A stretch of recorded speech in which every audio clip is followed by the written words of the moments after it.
Por lo general, la inspección de tórax debe realizarse al mismo tiempo que se realizan otras maniobras, de preferencia las palpatorias. La inspección del tórax posterior por lo general no trae en sí implicaciones mayores. Sin embargo, es necesario tomar en cuenta el pudor del paciente femenino para evitar interpretaciones y reacciones negativas de la paciente, sobre todo al examinar tórax anterior. Para iniciar con la exploración de tórax, iniciamos con la inspección. Colóquese en una posición centrada detrás del paciente. Anote la forma del tórax y el modo en el que se mueve. Hay que inspeccionar si hay deformidades o asimetría. Retracción anómala de los espacios intercostales durante la inspiración. La retracción se ve más en los espacios intercostales inferiores. Suele haber una retracción supraclavicular. Movimiento respiratorio anómalo de uno o ambos lados, o retraso unilateral del movimiento. Ahora comencemos con la palpación. Coloque y palpe el tórax. Céntrese en las áreas dolorosas y en las anomalías de la piel, la expansión respiratoria y el frémito. Identifique las áreas dolorosas. Palpe cuidadosamente cualquier zona donde se haya notificado dolor o donde aparezcan lesiones o esquimosis. Evalúe cualquier anomalía que detecte, ya sean masas o fístulas. Examine la expansión del tórax. Pida al paciente que inspire profundamente. Examine la distancia entre los pulgares a medida que se separan durante la inspección. Y palpe el intervalo y la simetría de la caja torácica durante la expansión y contracción. Palpe el frémito. El frémito corresponde a las vibraciones palpebrales. Utilice una sola mano hasta que haya aprendido a palpar el frémito. Palpe y compare las zonas simétricas de los pulmones con el patrón.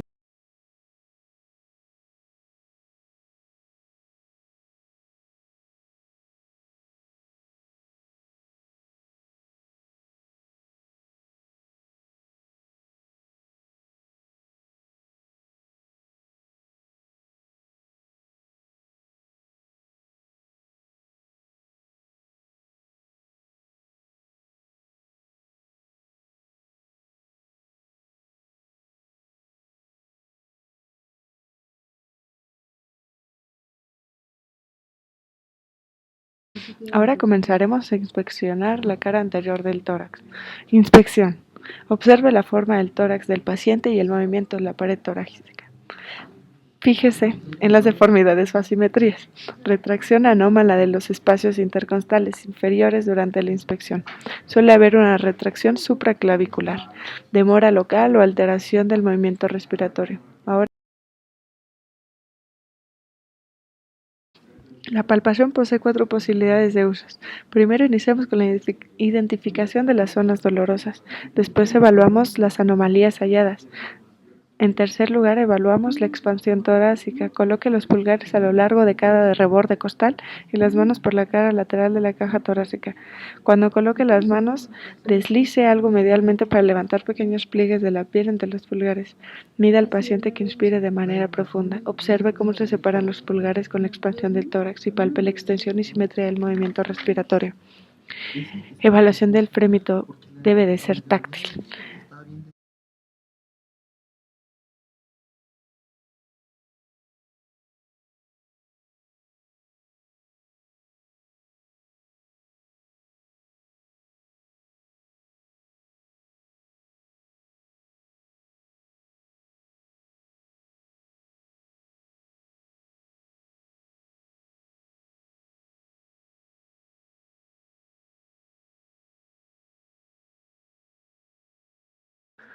Ahora iniciemos con la percusión. La percusión es una de las técnicas más importantes de la exploración física, más aún en tórax. La percusión del tórax mueve la pared torácica y los tejidos subyacentes. La percusión le ayuda a saber si los tejidos subyacentes están llenos de aire o líquido o tienen una constancia sólida. La técnica de la percusión, en resumen, el movimiento lo ejecutará la muñeca y es dirigido, rápido pero relajado y algo saltón. ¿Qué debemos notar en la percusión? Cuando percuta la cara posterior inferior del tórax, coloque al lado el dedo del paciente y no con dirección hacia atrás. De esta manera, podrá colocar con más firmeza el dedo percutido sobre el tórax y la nota de percusión obtenida con el dedo percutor será más eficaz y clara.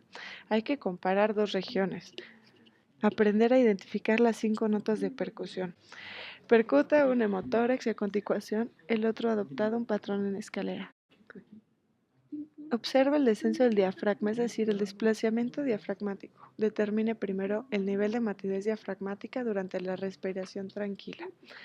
Recuerde que con esta técnica estará reconociendo el límite entre el tejido pulmonar resonante y la estructura más mate situada por debajo del diafragma. Usted no podrá percutir el diafragma, sino inferir su probable localización a partir del nivel de matidez. Estime ahora la magnitud del desplazamiento diafragmático, determinando la distancia entre el nivel de matidez con la expiración completa y el nivel de matidez con la inspiración completa, que suele ser de 5 a 6 centímetros.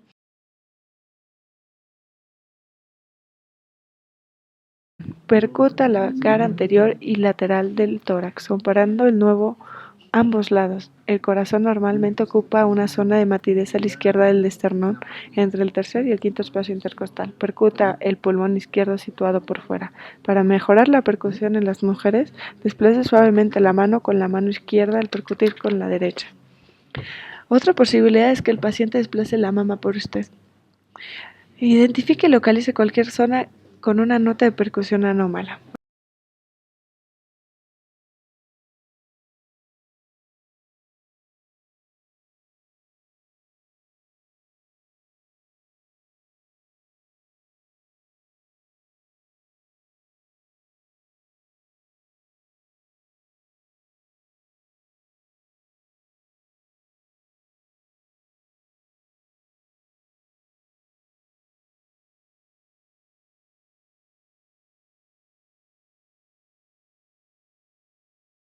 Ahora iniciamos con la auscultación. La auscultación pulmonar es la técnica exploratoria más importante para evaluar el flujo de aire por el árbol traqueobronquial, junto con la percusión. Ayuda al clínico a examinar el estado de los pulmones y el espacio pulmonar. La auscultación consiste en escuchar, primero, los sonidos generados con la respiración. Segundo, los sonidos adventicios. 3. Y los sonidos de la voz hablada o susurrada del paciente que transmite hasta la pared torácica, si se sospecha una anomalía. Iniciamos con los ruidos respiratorios. Aprenderá a reconocer los patrones de los sonidos respiratorios por su intensidad, su tonalidad y la duración relativa de sus frases inspiratorias y expiratorias. Los ruidos respiratorios normales son, primero, vesicular o suaves y de tonalidad baja. Se auscultan durante la inspección. Continúan sin pausa con la inspiración y luego desaparecen aproximadamente después del primer tercio de la expiración. Después, broncovesiculares. Sonido inspiratorios y expiratorios de duración equivalente, separados a veces por un intervalo silencioso. Finalmente, es más fácil detectar la diferencia de tonalidad e intensidad durante la expiración. Y por último, bronquiales, más altos y de tonalidad más elevada, con un silencio corto entre los ruidos inspiratorios y expiratorios. Los ruidos expiratorios duran más que los inspiratorios. Ausculte los sonidos respiratorios con el diafragma del estetoscopio, después de pedir al paciente que inspire profundamente con la boca abierta. Esté atento a la molestia del paciente por hiperventilación y déjale descansar si fuera necesario. Alote la intensidad de los ruidos respiratorios. Los ruidos respiratorios suelen ser más altos en los campos pulmonares posteriores y también pueden variar de un lugar a otro. Si escucha ruidos respiratorios debilitados, pida al paciente que respire con más profundidad. Podrá auscultarlos fácilmente si el paciente no respira con la profundidad suficiente o tiene una pared torácica gruesa. Por ejemplo, en el caso de obesidad, los ruidos respiratorios podrán manifestarse apagados. Ahora hablemos sobre las características de los ruidos respiratorios. Murmullo vesicular. Los sonidos son inspiratorios duran más que los expiratorios. Broncovesicular. Los sonidos inspiratorios e expiratorios son casi iguales. Bronquial. Los sonidos expiratorios duran más que los inspiratorios. Traqueal. Los sonidos inspiratorios y expiratorios son casi igual. Escuche la tonalidad, intensidad y duración de los sonidos expiratorios e inspiratorios. Ruidos adventicios o añadidos. Escuche cualquier ruido añadido o adventicio, superpuesto a los sonidos respiratorios habituales. La detección de los ruidos adventicios, crepitantes, sibilancias y roncos forman parte importante de la exploración y suele facilitar el diagnóstico de trastornos cardíacos y pulmonares. Si auscultas crepitantes, sobre todo si esto no se desaparece después de la tos, escucha atentamente estas características que ofrecen claves del trastorno de base. Primero, vamos a evaluar la intensidad, tonalidad y duración. Después, los números, de pocos a muchos.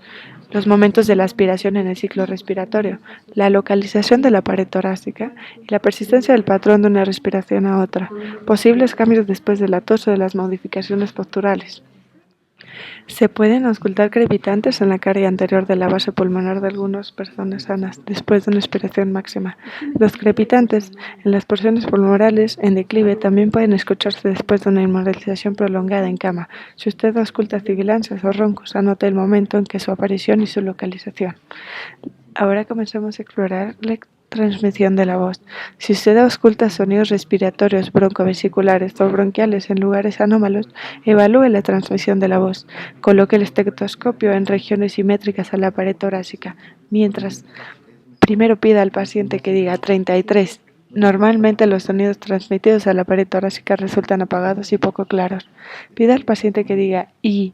Normalmente oirá un sonido I largo y apagado. Pida al paciente que susurre 33. Normalmente la voz susurrará, se oye muy débil y de forma poco clara, en el mejor de los casos. Al auscultar tórax anterior también debe auscultarse toda el área precordial.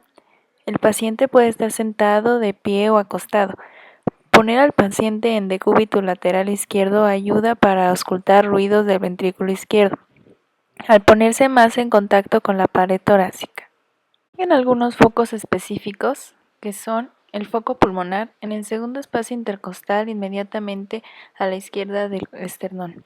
Permite identificar las características de los ruidos que generan en relación a la válvula pulmonar. El foco aórtico en el segundo espacio intercostal inmediatamente a la derecha del esternón. Permite identificar las características de los ruidos que se generan en relación con la válvula aórtica. Foco mitral en el ápex del corazón en el quinto espacio intercostal izquierdo, ligeramente por fuera de la línea medio-clavicular. Permite formarse una idea global del funcionamiento del corazón, reconocer bien el primer y el segundo ruido y es el de elección para reconocer el funcionamiento de la válvula mitral. Esta auscultación puede mejorar si se gira al paciente a un decúbito lateral izquierdo.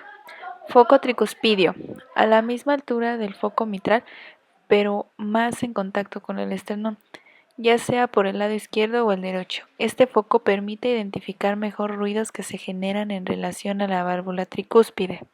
Al efectuar un examen completo, debe ser posible describir cada ruido y soplo presente y en qué etapa del ciclo cardíaco se ausculta, qué características presentan estos ruidos y en qué foco se escucha más nítidamente. En forma detallada, debe partirse de un solo foco, identificar el primer y el segundo ruido, reconocer la diferencia entre sístole y diástole apoyándose del pulso de la arteria radial. Concentrarse en reconocer los ruidos y soplos agregados y diferenciar entre si son en sístole o en diástole. Y lo anterior debe repetirse en cada uno de los focos de auscultación y en general cubrirse toda el área precordial.